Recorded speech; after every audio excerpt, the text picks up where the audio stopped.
back to what McCormick is really all about and what it stands for. So what we did is we said, we've got this great heritage, but we want people to understand, we want our own employees to understand that it's bigger than just selling spices. It's something that's a lot more important and a lot bigger than we are, and we need to find a way to communicate that. So we had a communications agency come in and help us to discover the things that would be best to communicate what McCormick was all about. And it started with a passion for flavor. We were absolutely in a fantastic business. We're in a business of making great food accessible to everybody. And if you step back and think, what the relationships that you develop are generally done over a meal. And you share a meal with someone, and that's a really great connection, and we can make that happen. We also can make it accessible. So when you go and visit another country or another region of this country, people introduce you to their local food first. And we make that happen. And if you want to prepare an Asian meal or an Indian meal or a Moroccan meal or a Mexican meal or an Italian meal, all you got to do is change the spices that are in there, and you only have to change them by a little bit. So if you want Moroccan, just add a little cinnamon to your cumin and garlic. If you want Italian, add some basil. And so we recognize that that's the kind of thing we do, and that's the cool business that we're in. The second thing actually came out of that founding strategy of Willoughby McCormick in 1889, which is make the best, and it's the taste you trust. And it's because we had a business that we understood was on two levels. One is we're hitting a regulatory environment, and the food regulations all changed in 2008 and 2009, where there was a lot more scrutiny on the food supply.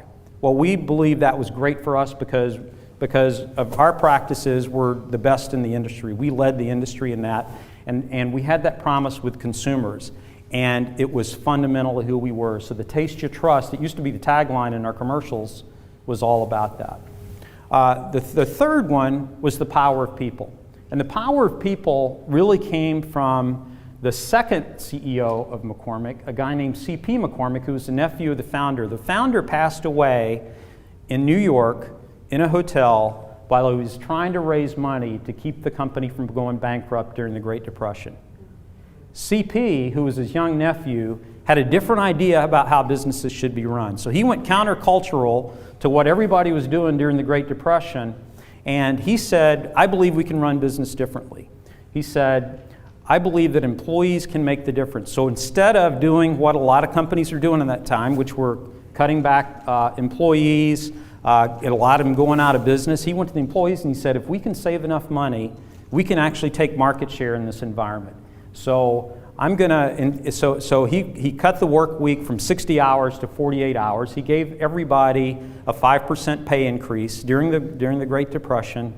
And the long story of that is because of that, the company was able to rally behind, and we were able to grow share, and that really created the culture of what McCormick is all about today, and that really is the power of people.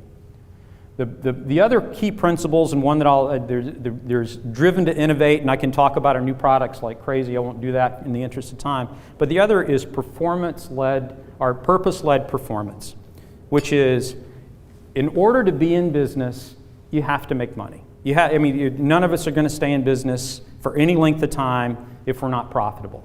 For some reason, the banks want to be paid, suppliers want to be paid, employees want to be paid, and if you're not making money, you're not going to be able to do that.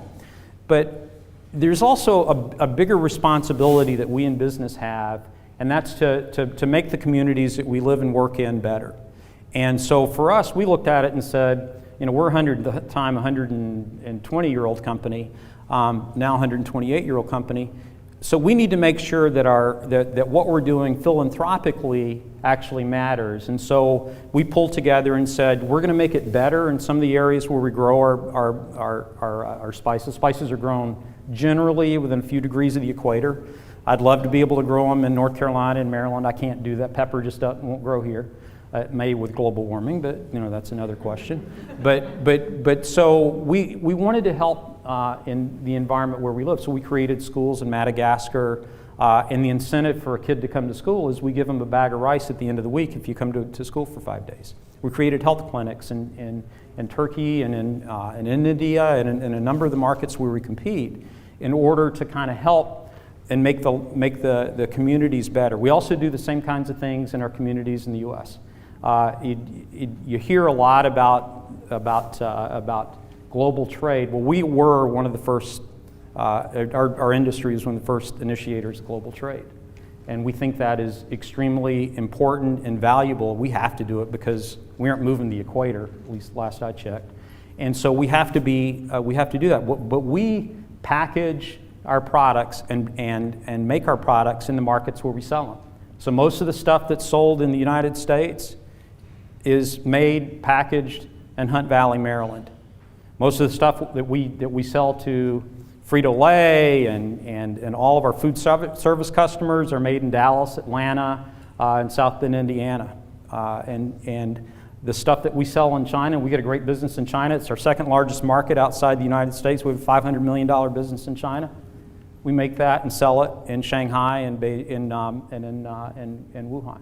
So that's kind of our model. Is we want to be local and we want to provide what people are looking for local. Now, why is that part of an important to the small business? Kind of interesting story of a company that has had success and grown from a single entrepreneur all the way to a big business.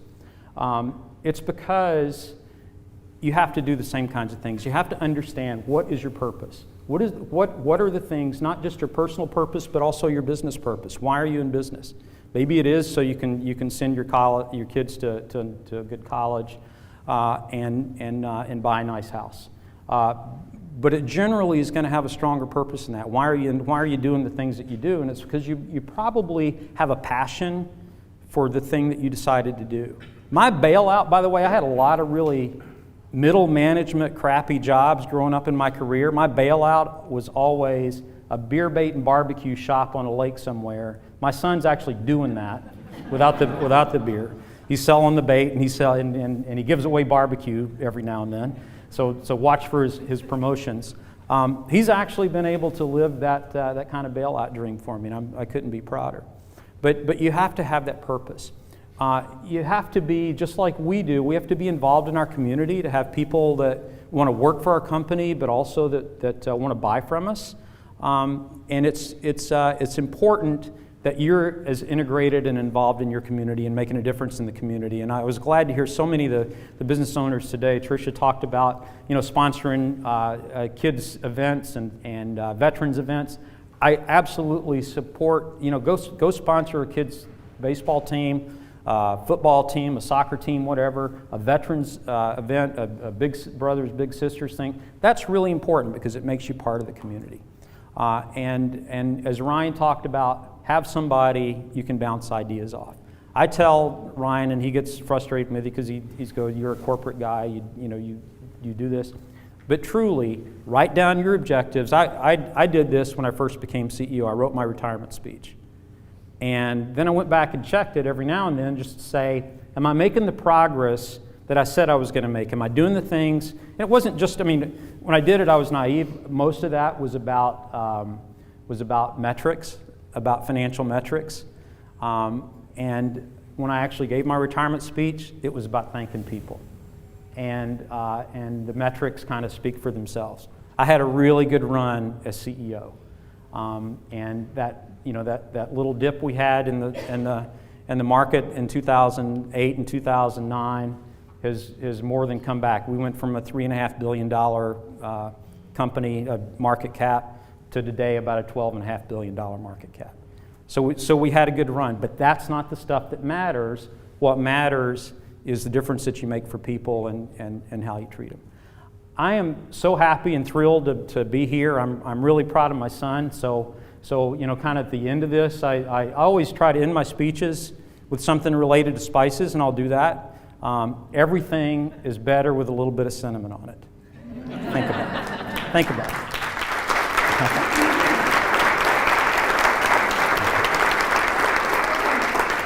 And one last point is take the time to have fun and learn how to fly fish. Thanks, Joe. Alan, thank you so much. I know we're tired, we're ready to go. I just want to say this.